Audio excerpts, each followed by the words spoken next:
This program is presented by the Sarawak Tourism Board.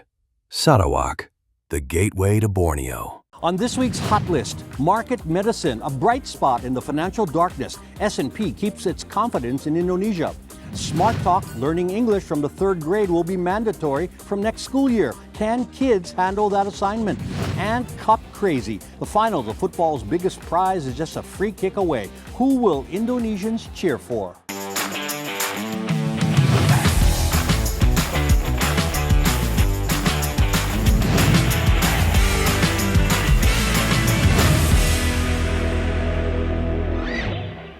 Hello and welcome. This is Hot Indonesia, your favorite talk show. And this week we are coming to you from the atrium of the Beleza Shopping Arcade in South Jakarta, home of the Indonesia channel. I'm Dalton Tanonaka. Here are my co-hosts. Yenny Wahid is director of the Wahid Foundation, which promotes pluralism. She is the second daughter of the fourth president of Indonesia and a hopeless romantic.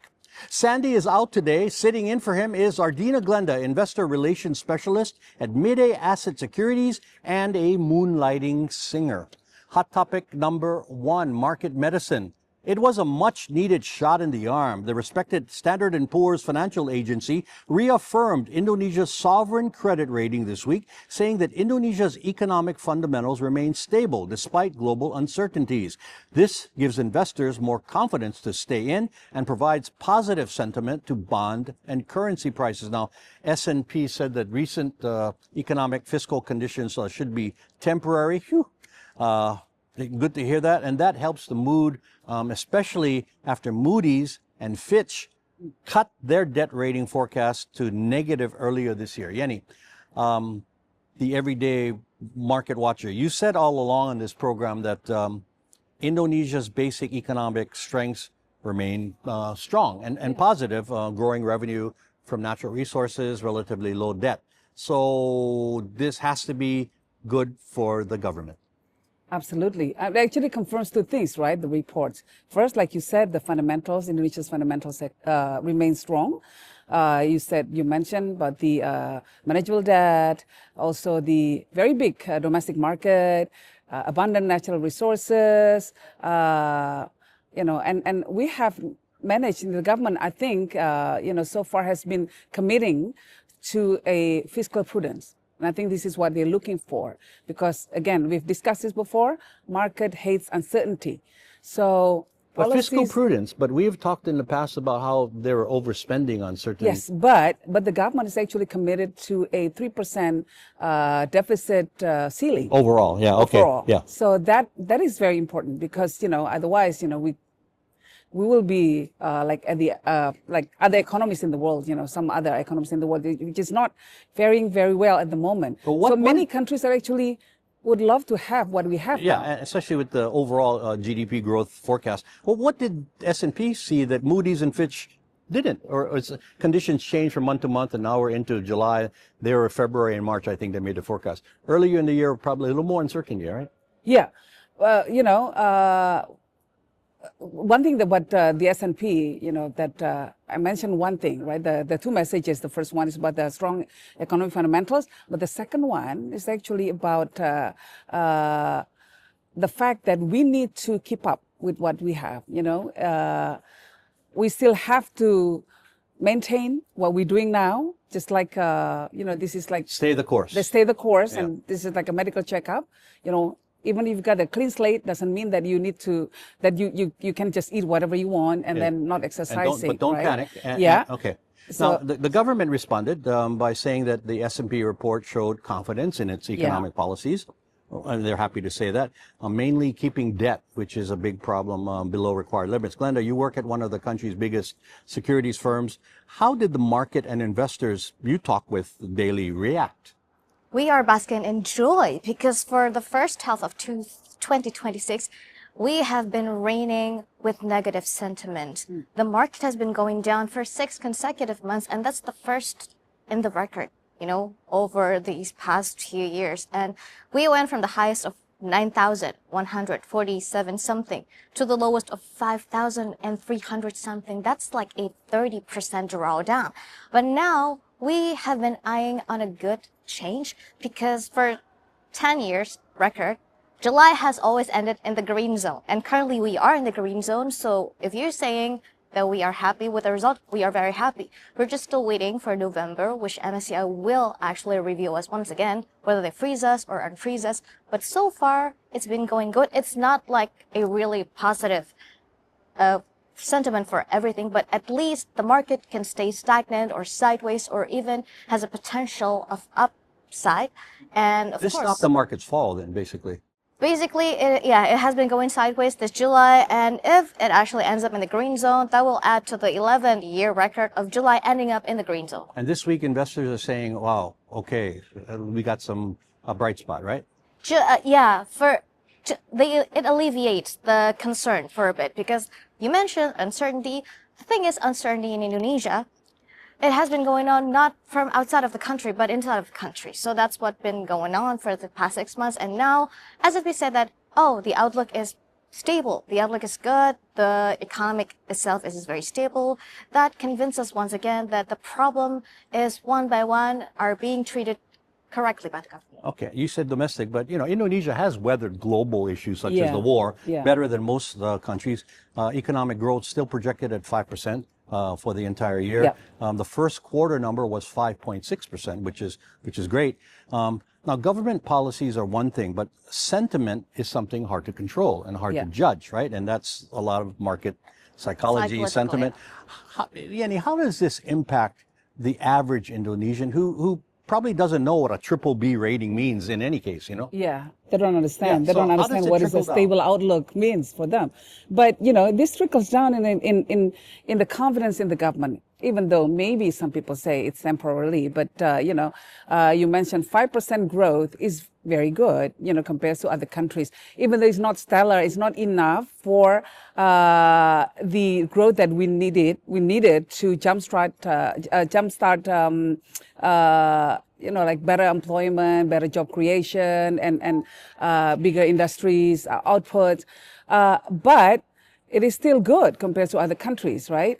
And hopefully with this rating, then confidence in rupiah will help also. Rupiah will get strengthened. When rupiah gets strengthened, it affects everything. Every single price, of goods and services in Indonesia will be affected by rupiah, because we import many goods, many goods from overseas, and they have gone up. Prices have gone up in these past couple of weeks. Exactly. You mentioned eggs last time, and hopefully they'll stabilize and maybe because drop back chicken down. feet. Okay, last point. As someone who talks to investors every day, Glenda, what is the message without pushing buying stocks because that's your business? What is the message to investors? Be tight with your money or come in now and hang on? As I've talked about this with my other investor friends, Indonesia, we are going sideways with the JCI. And then for the economic outlook, it's been going stable. There's no bad rumors going on right now. So if you're looking for something, stick to the fundamentals. Going in bit by bit, not going all in. Do not do that. Do not follow me. And then just actually look for something that is good fundamentally, because in the end, that is the one thing that will anchor your investment in a long period. Fundamentals mean like blue chips, long-term holds. Not just blue chips. Okay. Other stocks can be good as well if you are willing to invest in the analysis first. Okay, and Need more revenue generating mechanism for Indonesia, for the government now. I think that's one thing that is still missing here from the bigger picture. We have too many people, not enough money to fund all of the projects. well, that they're the cutting president back wants to. on some of the projects now, and we can discuss that probably next week. Hot Indo will continue shortly. Smart Talk, mandatory English from grade 3. Can it work?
Gentanala sendiri merupakan sebuah brand fashion aksesoris yang kita menggunakan limbah kayu pabrik furniture sebagai bahan dasar dari pembuatan produk-produk kami. Banyak sekali hal-hal yang memang kita masih belajar, disitulah dirapihin sama Bu Reni. Bikin laporan keuangan, ada akhirnya momen untuk kita bisa presentasi langsung sama Pak Sandi Uno.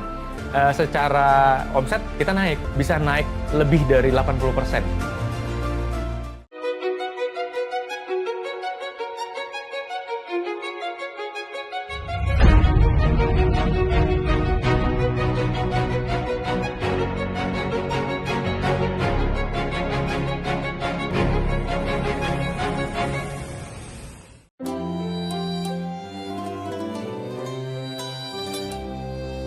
Everything is here, everything is yours, everything is Gapura Prima. Everything is here, everything is yours, everything is Gapura Prima. Everything is here, everything is yours.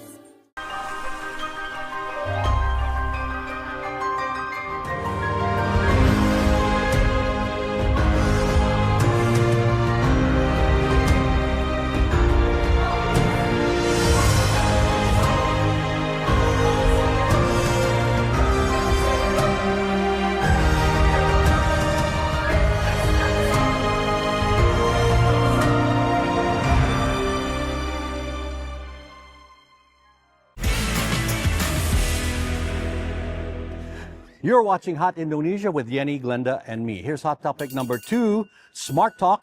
The goal is to give children more tools to compete from an earlier age. The government announced on May 17th that English will be a compulsory subject for elementary students beginning next year. The language is usually taught as an elective and from junior high on up. Officials say supporting programs are being prepared to roll this out nationally. You know, another noble goal initiative by this administration. Good thing, right, Glenda? It is a good thing. And it's actually a funny thing because I actually start my compulsory English lesson in school at exactly 3rd grade. You went to a private school, not a... Yeah, private Oh, school. okay, okay. And that's not unusual, No. but for the general public, the public schools, it seems a bit early, but you know, you always hear that younger kids Not early. are more open to learning languages and they retain more, right? So it's maybe not even early enough. Well, maybe we can start them when they're still babies. You know, that's what we do, right, with our kids. At least that's what I do in my family. Your kids speak English because you They speak English better than Bahasa, Yeah. unfortunately. Better than Bahasa Indonesia. Yes, but I mean, they go to international schools and all that, and they are exposed to English learning from very, very young age, even from when they were babies. I read them stories and all that in English. And so, you know, sometimes it's quite funny because, you know, they would go to their hometown and ask, and I'm not around, and they would ask someone there to read them the stories, but in English. Yeah, yeah. And so, Well, the average kid out, you know, in the community, they don't have some of the advantages that we all have. This will be something new. But what the biggest issue to me in this whole thing is, teachers. Yeah, I mean, teachers, to get the English training off the ground, they have to get the people who know how to do it. teachers, you know, the capacity of the teachers, the syllabus, you need to do that. You need to have digital programs as well, and you need to have exposures. So outside exposures, they need to be conversing with people. They need to immerse themselves in the language before they can use it. But I think it's easier now because of social media and the media. internet. The environment We never has had that growing up. We had to learn it on our own, basically, right? Yes, yes, Or from absolutely. TV, which the only outlet from what I understand in Indonesia was Sesame Street. Sesame Right? That's Street, how yeah. a lot That of was younger people Yes, learn. 20 years Yeah, ago. well, okay, yeah. what were you, Teletubbies or what? Yeah, yeah. That was And like- books- It was in Indonesian. It was Teletubbies definitely Indonesian. translated. I know, that was like translated baby to Bahasa, language. dubbed, yeah. Okay, Glenda, how did you learn your English, which you speak so well? I mean, what percentage from school and what percentage from your own sources? I would say from the school, maybe 30 to 40%. It helped me a lot with theoretical skills. But then, if you ask me about my conversation skills, I actually watched you, as you mentioned. I've mentioned this to you, right? Wait. What is this? I watched you. You watch growing me. Up. Yeah. Okay, growing You up. mentioned about Okay, TV now since you're, such a she's not as you know. young as she looks, ladies and gentlemen. and also read. reading. So if you mentioned about environmental skills, yep, but then the skills, the knowledge that you acquire from school is not really applicable unless you actually do it outside of Like school. anything, you have to practice what you learn. Yep, so I watched movies, I listen to music, I sing. I mean, that helps me. You already had the internet, so that helped you, right? No. When I was younger, all I did was read the books. And then I only get to apply my English skills maybe when I was around 18 years old. So I had Okay. incubation period of 10 years. Yeah, If and you reading ask. is the key to a Reading, lot of yeah, things. I mean, absolutely. you read a lot, I read a lot. read a That's what lot, I read a lot. sparked my interest as a journalist. I Yeah, think you too, absolutely, right? yeah. And watching programs with Indonesian subtitle, the next step is with English subtitles, and then the last step for me is to turn the subtitles off totally, Yeah, completely. That's a good step-by-step thing, and they should watch platforms like the Indonesia channel where we Yeah. have subtitles. And that's a plug, but yeah, well, that's what we do. Yeah, I just want to say that this is a very good initiative by the government, and I think this will benefit not just the Indonesian kids, but the country overall. Because as you know, we all know, for example, the Filipinos, they're everywhere. You know, the diaspora, Filipinos diaspora, everywhere in the world. Now they are in hospitality industry, they are in food and beverages, they are medicines, ITs, etc. You know, because of their English proficiency, and they send remittance, billions of dollars of remittance. But they were every year. colonized by America too, so that helped them early on in their history, you know. Absolutely, as absolutely. opposed But to you know, here. we need to catch up Sure. to that. You know, so Well, learning a second language, it's not easy at all. I mean, you know, for me, basic English, I grew up with it, but then learning Japanese or Bahasa Indonesia, I'm not as good as I should be because you can't teach the old dog new tricks. I said earlier, younger child has a better chance at getting proficiency the younger you teach them. Yes. How will Indonesian kids be up to this, you think? absolutely, absolutely. Indonesian kids are very resilient. You know, they are good. Indonesians overall are polyglots, in my opinion. They are good at learning languages. I mean, we speak so many different dialects, local dialects. I speak one local dialect. My husband speaks 2 local dialects, and he speaks Bahasa, English, Italian, and 2 local dialects, Javanese and Madurese. So Indonesians, somehow our brains are wired in such a way that it's easier for us to learn languages. So it's a smart thing. You introduce it earlier and then we can Yeah. retain it more. Absolutely. Okay, more Hot Indo is ahead. Cup crazy. Why do Indonesians cheer for who they do?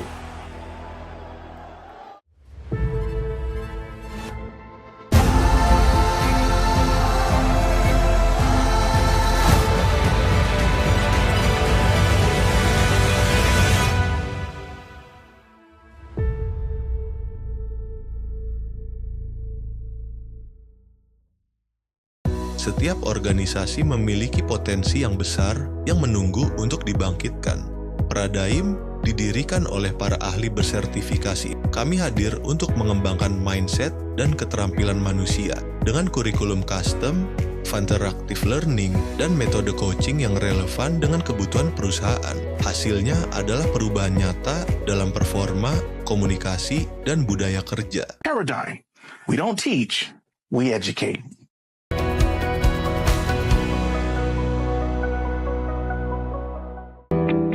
Aku ngelihat bahwa masih banyak hewan peliharaan yang itu tuh masih menggunakan produk-produk manusia, dan aku menginisiasi Anima supaya bisa menghasilkan obat-obatan untuk hewan. Ikut program Hot Indonesia itu di pertengahan tahun gitu. Waktu aku konsultasikan, mereka sangat mendukung gitu kan untuk bisa mengekspansi pasar ini ke luar Jabodetabek atau luar Jawa lah gitu kan.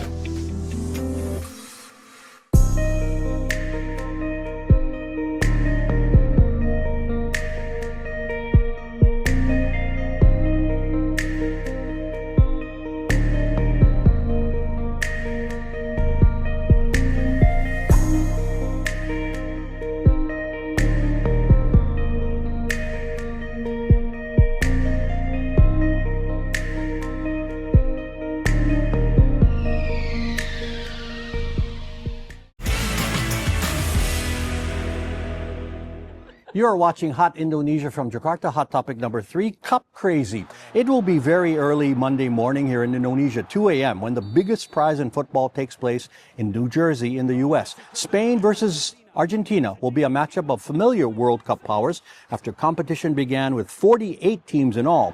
Argentina won the last cup 4 years ago in Qatar. Soccer fans, Who do you want to win? Yenny, you first. Oh my God! All of the countries that I rooted for. They're out. Okay, well, you got to pick a Last side night, now. you still feel the streak, on my cheek, from crying last night. But you know what? England, you are still my wonderland. My wonder wall, sorry. They're Wonder they're wall. not in They're there. the song. They're out. I know, but still, Still compete for third place. I'm asking who you're picking for the winner. For the win, oh my God, my daughter will hate me, but I think as much as I want the other team to win, I think Argentina will win. Because of who? Messi? You know what? The young kids nowadays, they call him, the people who don't want Argentina to win, not Messi, but Pessi. Oh man. Penalty Messi. Oh my God. Why? Because he doesn't move too much. Well, he's old. And yeah, but but people feel very strongly about this. I mean, oh my God, you should hear us, in my household, right? Last night, we do what every sane football fans would do in Indonesia. We wake up at 2:00 in the morning and we scream at our TVs. Yeah, you didn't go out in a bar or a public place. No. Okay, Glenn, who you have a favorite? I don't really watch football. I mean, I did when I was in probably junior high school, but I think it's inherently apparent in Indonesia that we only know two big names: Ronaldo, Messi. Probably now Haaland. Yeah. Yeah. Well, I mean, as a non-soccer fan. Bellingham. Well, Indonesians have always been loyal to certain countries or clubs, right? I mean, there are big groups of followers. I know they have Indonesian branches of, like England, Brazil, Manchester United, Liverpool. Those are the big names. Any particular United reasons? for me. Any particular reason why the affection for these particular countries and clubs? Because they win all the time.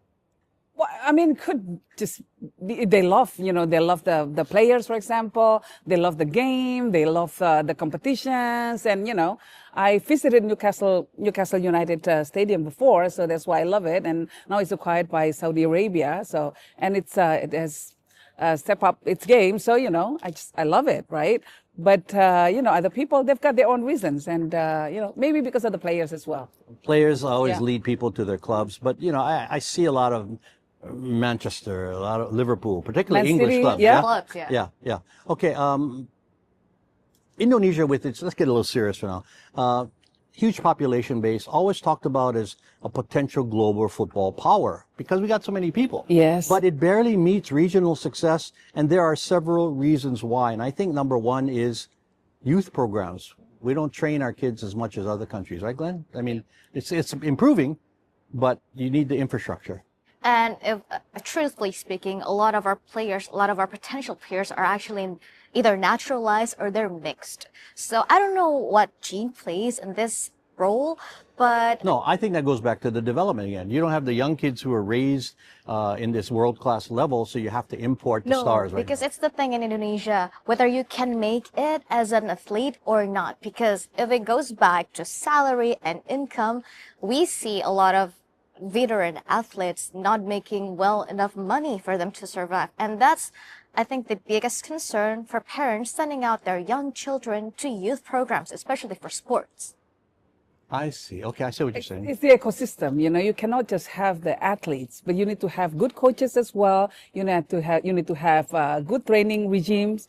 Regiments and facilities and good governance, competitions as It's well. not adequate. Well, we've been at it for years and years. Why isn't it better in place? Something's lost along the way. I don't know. I mean, is it the league? Is it the government, or both? All of them. All of it. All of them. But now I think we're making progress now. Okay, starting with naturalizing players that it should be like not role models, I suppose, but targets. We need to target idols or what do you call it? Like benchmarks, like the local kids who grow up here, they can look for that figures and aspire to be them. And also, I think also discipline here also, I think we need to put in more, more rigorous trainings to the players and That's player development programs. Absolutely. What if we paid, everybody pooled their money, corporates, government, and got a Messi or somebody like that, a huge name? That would be something, right?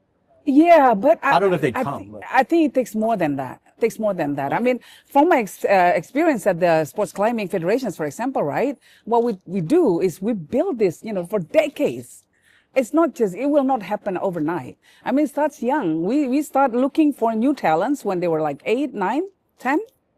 And then start grooming them, building on them, Yeah, and it's a whole putting them in system. competitions. I hope we've started. I hope we've started. I think we have. I Okay. think I've known many parents who actually send their kids to football clubs and even send their kids abroad to follow this, the training. So Sure. Okay, last question. Do you think Indonesia will be in a World Cup in our lifetimes? Let's start with you, yeah. Hopefully, yes, In our lifetimes. yes. We are not in shortage of talents in Indonesia. We got maybe we have 30, many 40 years talents. left, right? Around there. So at least in that 30, time. 40 years left. What do you mean? In our lifetimes, I'm saying. By 2030, we need to gear up 2030, for that's only 2030. 4 years. Oh, yeah, but we need to at least be in the final. You have to start something. You think we'll be in the final 48? The target, yeah. We could be in the 48. In the World Cup, not in the final. Yeah. In the World Cup, Okay. at least amongst those tens of Should be. countries. That would be a great story. Glenn, do you think Hopefully, in your yeah. lifetime, you got longer to live, I think. Should be the target. Should be the target. Yeah, I mean, you would be cheering right there, even though you're not a big fan, if Indonesia was in the World Cup, I right? certainly do hope so. So that way I can cheer for the Indonesian team for like Indonesia. Yes, we're going to Morocco or Morocco is 2030. Where is it? Three countries. Okay. I can't remember. I only remember Morocco. So I mean, we I'm cheer planning for to the go. Asian Cup and ASEAN Cup and all that, and we go crazy. And imagine a World Cup. This country will go crazy. yeah. And let's hope it's I have my hopes up. okay. Indonesian team. You say yeah, four. you can You do say it, you 4 can do it. years. Next You can time, do let's it. see. I hope so. It is feedback time now, and Randy in Indonesia wondered this on Instagram after our discussion on early presidential campaigning. Anis running for president, does he already have a party? Good question, Randy. And Nina had this to say about the public outcry of the conviction and sentence of former minister and Gojek founder Nadiem Makarim. The assessment is the law itself, not merely whether he appears to be a good person. Here's how to contact us with your feedback. Email at hotindo@theindonesiachannel.world or comment through our Hot Indonesia or Indonesia Channel X, Facebook, Instagram, and YouTube pages. Final words, Yen. Sometimes we find ourselves so busy doing so many things. We have so many targets in life, so many things that we are chasing after that we forget to just be quiet and think about what we really want in lives. So in that spirit, I would like to propose that we all do what, we all do the Mbappe special. For example, nothing. If you know, you know. Final words, Glenda. Okay, in these trying times, success is not only measured by what you achieve or where you are right now or whether you're or not you hit the target, but also take care of your body and mind. There are a lot of things that you can do to make yourself healthy. Go to the gym, start playing paddle, soccer, or any other thing that you can do to, be healthy and bring some peace of mind. Because remember, life's short, so do anything you can. She's a gym rat, so you'll see her in the gym. Okay, my final words. I've said this before, and I will continue to say it. Being on time shows respect. If someone is continually late in business or play, that person may not be the one you want to have a relationship with. Being there when promised is a basic and important part of any relationship. Right? Very. Not referring to You're anybody. looking at No, me. I'm not looking at you, Yenny. I get the hint. Hey, you're on time today. Strong hint. Yeah, Strong and hint. that's Hot Indonesia for this week. For Yenny Wahid and Ardina Glenda, I'm Dalton Tanonaka. Thank you for watching. Please join us again next time.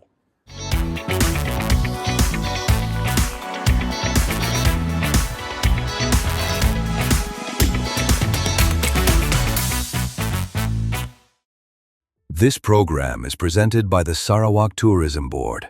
Sarawak, the gateway to Borneo.